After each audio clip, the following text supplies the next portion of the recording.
In 1835, Ashton was a town of tradition, church bells, market days, and gossip by the well. But no name stirred whispers quite like Jonathan Harrison, a wealthy merchant whose fortune came from shipping grain and textiles. Unlike others who built stables or orchards, Jonathan spent his money on coffins. Not one, not two, but dozens. Oak, cherry, and walnut coffins filled a wing of his mansion. Some lined with velvet, others plain as pine. He studied them, polished them, even spoke of them as though they were friends. Townsfolk shuddered at the sight of carpenters hauling another polished box into his home. Rumors spread quickly. "He sleeps in one," some said. "He's gone mad." Others whispered he was cursed, bargaining with death itself. When asked, Jonathan did not deny it. Instead, he smiled and said, "A coffin is not death, it is rest, the truest bed for the body." But what he saw as wisdom, others saw as darkness, and soon even his own family wondered if he was losing his mind. Inside the mansion, Jonathan's obsession weighed heavy. His wife, Margaret, begged him night after night. "You frighten the children, Jonathan. You frighten me." But Jonathan only replied calmly, "When we prepare for death, we live without fear." Their eldest son, Daniel, despised the sight of those coffins. Boys at school mocked him as "Coffin Boy," and he grew resentful, ashamed of being Jonathan's son. His younger sister, Eliza, didn't mock or rebel, but she was quietly terrified of the shadows those boxes cast down the halls. Margaret herself began to feel trapped in a house of the dead. She loved Jonathan once, but his cold obsession stole warmth from their home. What was once laughter and piano music now felt like a mausoleum. At church, women whispered behind fans. Men shook their heads, muttering about the coffin man. And though Jonathan walked with dignity, even he could not ignore the stares. Still, he pressed on, choosing coffins over comfort, even as his family slipped further away. The strangest part was not the coffins stacked in storage, but the one in Jonathan's bedroom. He had replaced their marriage bed with a coffin, a polished mahogany box, velvet-lined, where he lay every night. Margaret refused to share it, retreating to another room. Jonathan would rest within the narrow walls, fold his hands and close his eyes as though rehearsing his own burial. When Margaret asked him why, tears in her eyes, he whispered, "To lie in a coffin each night is to remember life's brevity. Each morning I rise as though resurrected. What greater joy than to live twice each day?" But Margaret found no joy in this. She wept, clutching her pillow, hearing the quiet creak of the coffin lid each night as her husband prepared for rest. The servants spoke of it in hushed tones. Guests stopped visiting the Harrison home altogether, and soon Jonathan's bed of the dead became legend across Ashton. By spring, Jonathan's obsession was no longer private. Word traveled beyond Ashton to neighboring towns. Travelers stopped at the inn just to ask about the coffin man. Some came to gawk at the Harrison estate. Others dared each other to peer through the windows, hoping to catch sight of Jonathan lying in his coffin. The town preacher thundered from the pulpit, "Beware obsessions that mock the living God. Life is sacred. Do not practice death before its time." Children ran past the Harrison gate, shrieking with laughter and fear. "He sleeps with the dead," they cried. Yet Jonathan welcomed none of this attention. He did not profit from it, nor boast. He was not a showman. When asked why he clung to such a grim practice, he only said, "I do not wait for death. I befriend it, so it cannot frighten me." But to those who heard him, the words felt less like courage and more like madness. Daniel, now 16, could no longer contain his anger. One evening, he burst into his father's coffin room. "Do you love your coffins more than us?" he demanded, voice trembling. Jonathan looked up, his expression calm. "No, son. I love life too much to forget its end. My coffins remind me to treasure every moment." But Daniel only heard strangeness. "Treasure. You've ruined our lives. Everyone mocks us. You've turned this house into a tomb." He stormed out, leaving Jonathan silent in his coffin. That night, Daniel whispered to Eliza, "I'll never become like him. Never." And though Eliza was too young to reply, she understood her brother's fury, because she felt the same fear. Jonathan, however, remained convinced. To him, coffins were not shame. They were truth. And one day, he believed, his children would understand. The breaking point came on a moonless night. Margaret, weary of years spent living among coffins, took a lantern and crept into the coffin room. With shaking hands, she carried oil and matches. Her plan was desperate but clear: burn them all. Just as she struck the match, Jonathan appeared in the doorway. His face, usually calm, was etched with terror. "Margaret, please, these coffins are not death. They are my prayer, my meditation. Without them, I am nothing." Tears streamed down her face. "You're already nothing to us. You've buried our joy long before your death." For a long moment, silence held them both. Then Margaret dropped the match. The flame hissed out. She could not bring herself to destroy them, but something in her heart broke that night. She no longer fought Jonathan openly. She simply withdrew, leaving him to his obsession while she clung to what scraps of normal life remained. Winter came, harsh and bitter. One morning, Jonathan received a letter sealed in red wax. It was from an old friend, Dr. Edward Langley of Boston. The words inside were stern. "Jonathan, I have heard troubling things. Your coffin obsession is not philosophy, it is illness. You risk losing your family, your reputation, your soul. What good is a coffin if it buries the living along with the dead?" Jonathan read the letter twice, folded it carefully, and placed it inside his favorite coffin, the velvet-lined mahogany. He did not reply. When Margaret discovered the letter days later, she begged him, "Jonathan, listen to your friend. Can't you see what you're doing to us?" But Jonathan only smiled faintly. "He sees illness. I see truth." And with that, the warning was buried like all the rest, inside his silent boxes. In the spring of 1835, a storm unlike any in years rolled over Ashton. Lightning struck close to the Harrison estate, shattering trees. Rain pounded, thunder roared, windows rattled in their frames. Margaret and the children huddled together in terror, candles flickering. But Jonathan was nowhere to be found.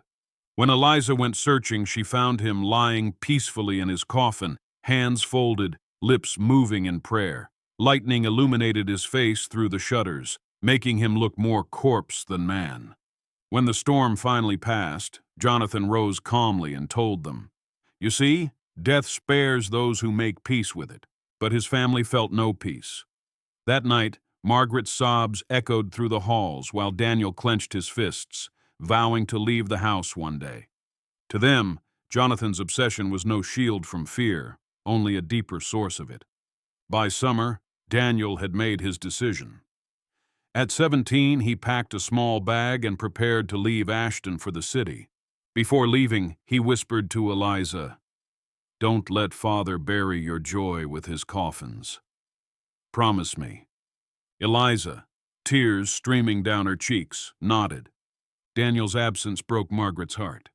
She pleaded with Jonathan, "Do something. Call him back. He's our son." But Jonathan only sighed. Better he run from death now than fear it later. One day, he will understand. Margaret turned away, disgusted. For the first time, she realized her husband valued his philosophy more than his own child. Jonathan, however, lay in his coffin that night with silent tears in his eyes. He would never admit it, but losing Daniel was the first crack in his unshakable faith. Daniel's departure only deepened the town's judgment. The Harrisons became the subject of cruel whispers. The boy escaped the coffin man. Merchants cheated Jonathan in trades, knowing he was too withdrawn to argue. Children threw pebbles at the mansion gates, chanting songs of death. Even Margaret began avoiding public gatherings, too ashamed to endure the stairs. She attended church alone, sitting silently at the back pew. Jonathan, though, walked through the marketplace with his head high. To him, their scorn was proof they feared death, while he had conquered it. Yet each insult chipped at the family's dignity. The Harrisons' once proud estate now felt like an island, cut off from the world. Inside, Eliza studied quietly. Margaret wilted in sorrow, and Jonathan clung to his nightly coffin rest, more convinced than ever that only his philosophy could give life meaning. But even he could not see the storm of sorrow his obsession had already unleashed. Eliza was 12 when she finally found the courage to ask the question that haunted her since childhood. One quiet evening, as her father polished the lid of his mahogany coffin, she sat beside him. "Father," she whispered, her voice trembling, "why do you keep choosing death over life? Why not live instead of preparing for the end?" Jonathan paused. His hands, usually steady, trembled for a moment before he answered. "Because, child, the one who embraces death most fully learns how to live. When my time comes, I will not tremble, and if I teach you this, you will not tremble either." Eliza looked into his eyes and saw no madness there, only conviction and perhaps love. But she also saw something she couldn't name, a loneliness buried under his philosophy. That night she lay awake, torn between fear of his obsession and an aching desire to understand it. The autumn of 1835 brought sorrow. Margaret, who had endured Jonathan's obsession for years, fell gravely ill. Her body grew frail, her breathing shallow. Doctors came, but their remedies brought little hope. Jonathan abandoned his coffins for the first time in years, sitting by her bedside night after night. He held her hand, brushed her hair, and whispered prayers. One night, as the candlelight flickered, Margaret whispered, "Jonathan, I am not afraid of death. I am afraid you have wasted life staring at it too long." Her words cut deeper than any insult from the townsfolk. Jonathan bowed his head, tears sliding down his cheeks. "I only wish to be ready to face what you now face," he choked. Margaret smiled weakly, squeezing his hand. "Then be ready in love, Jonathan, not in coffins." 2 days later, she slipped away, leaving Jonathan hollow and broken. For the first time, death was not a philosophy, it was loss. For years, Jonathan's coffins had been nothing but symbols, but now, one would finally serve its intended purpose. At Margaret's burial, Jonathan chose the simplest coffin, oak, lined with plain white linen. No velvet, no grandeur, just dignity. As the townsfolk watched, whispers floated through the crowd. At last, the coffin man's madness serves a purpose. Even he could not escape death's sting. Jonathan said nothing. He stood with Eliza and Daniel, who returned briefly for the funeral, his face carved with grief. That night, he could not bear the sight of his coffin. Instead, he crept into Margaret's empty bed. For the first time in years, he slept outside his bed of the dead. But he did not sleep well. He dreamed of her, calling his name from the other side of the grave. After Margaret's death, Jonathan changed. He grew quieter, gentler. He no longer ordered new coffins. The room that once overflowed with boxes now stood half empty. But every evening he still returned to his mahogany coffin, the one he called his bed of the dead. Yet his prayers were different now. No longer musings about death, but whispers of Margaret's name. Eliza noticed. She would linger by the door, listening to his murmurs. She realized then that the coffins were not only about death, they were his way of clinging to something larger than himself, something eternal. Still, the house felt heavier. Joy had died with Margaret, and Jonathan, though alive, seemed like a man already preparing to follow her. Years passed before Daniel returned again.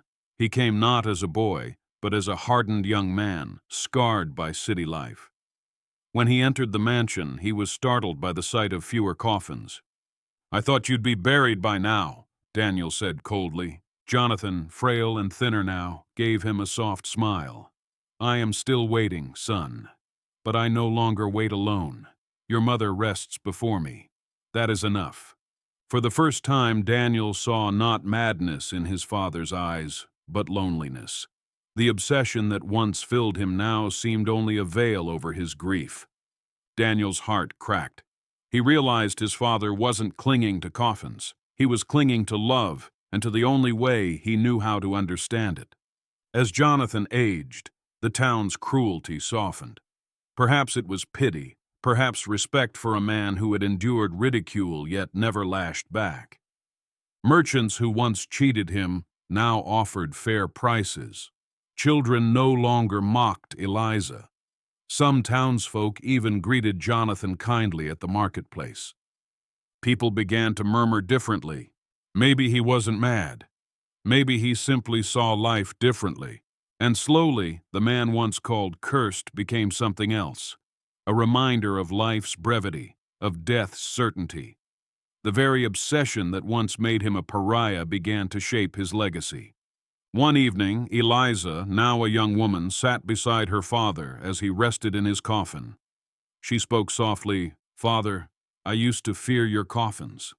I thought they were death itself, but now I see they are not your obsession. They are your reminder." Jonathan opened his tired eyes and smiled. "Yes, child. And soon they will remind you too, that life is a gift because it ends." Tears welled in Eliza's eyes.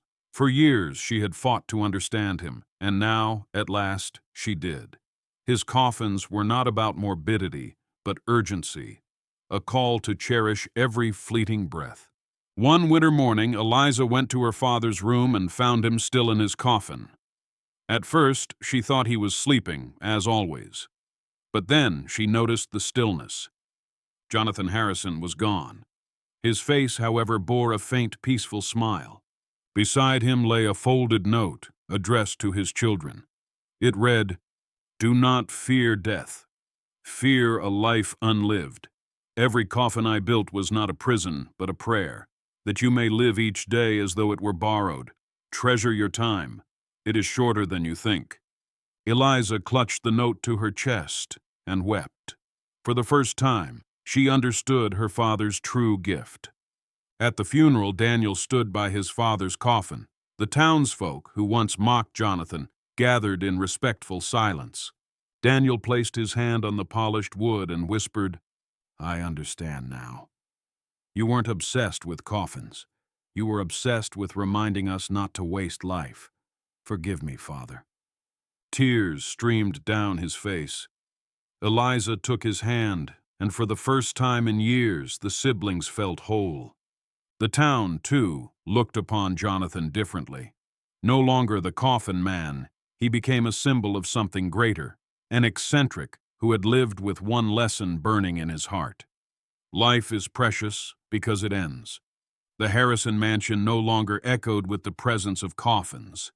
Eliza donated most of them to the church, where they were used to bury the poor, those who otherwise would have gone without dignity in death. But she kept one, the mahogany coffin her father called his bed of the dead. Not as a bed, but as a reminder.